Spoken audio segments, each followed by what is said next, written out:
नमस्कार दोस्तों, मैं जितेंद्र कुमार आपके लिए लेकर आया हूँ। जी ले अपनी ज़िंदगी, क्योंकि ज़िंदगी आपकी है। आज मैं एक ऐसे बच्चे की कहानी बताना चाहता हूँ जो सब कुछ जानता है लेकिन अपने आप को कमज़ोर समझता है।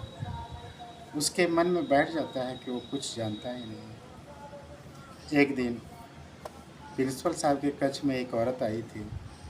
वो बोल रही थी कि सर, मेरा बच्चा हिंदी रीडिंग तक नहीं जानता है। इसके कारण इसके पिताजी हमको बहुत बोलते हैं और इसे भी डांटते हैं। मैंने कहा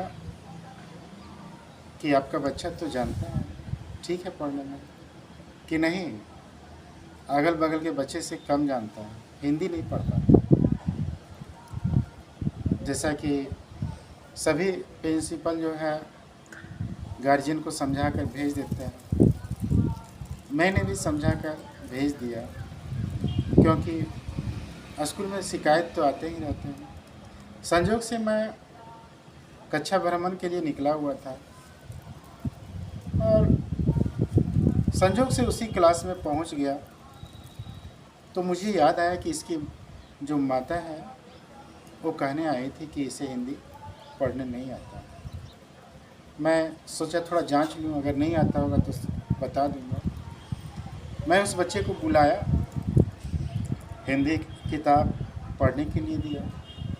बच्चा जो है पूरा फर्राटेदार हिंदी पढ़ रहा है, कहीं लय भी नहीं टूट रहा है। मुझे आश्चर्य हुआ कि इतना अच्छा हिंदी पढ़ने वाला बच्चा को कैसे कोई कह सकता है कि नहीं पढ़ पाता है, कमज़ोर है। मैंने उस बच्चे को पूछा कि अच्छा ये तो तुम बताओ कि तुम तो सब पढ़ लेते हो, किसी अच्छे बच्चे से तुम कम अच्छा तो नहीं पढ़ रहे हो, अच्छा रीडिंग डाल रहे हो, तो फिर तुम कैसे कहते हो कि तुम हिंदी नहीं पढ़ पाते? तो बच्चा बोलता है सचमुच में मैं नहीं पढ़ पाता हूँ सर। तो मैंने बोला कि अभी जो तुम पढ़ के सुनाया वो कैसे सुनाया? कि सर पापा कहते हैं कि मुझे हिंदी पढ़ना नहीं आता है। यही एक वाक्य कि पापा कहते हैं मुझे हिंदी पढ़ना नहीं आता है, इसलिए मुझे हिंदी पढ़ना नहीं आता है, मेरे दिल को घर कर गया।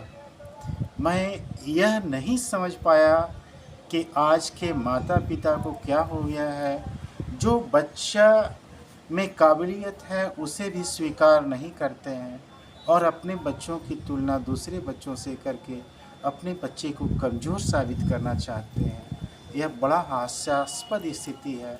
इसके लिए दोषी कौन है? माता पिता, टीचर या बच्चा या आज का समाज? यह सोचने की वस्तु है।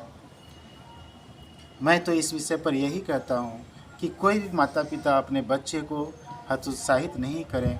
उसमें अगर काबिलियत है तो उसकी प्रशंसा करें, और अगर उसमें काबिलियत नहीं है तो उस काबिलियत को उत्पन्न करने की कोशिश करें और उसे हमेशा उत्साहवर्धन देते रहें। फिर मैं कहना चाहूँगा, जी ले अपनी ज़िंदगी, क्योंकि ये ज़िंदगी आपकी अपनी है।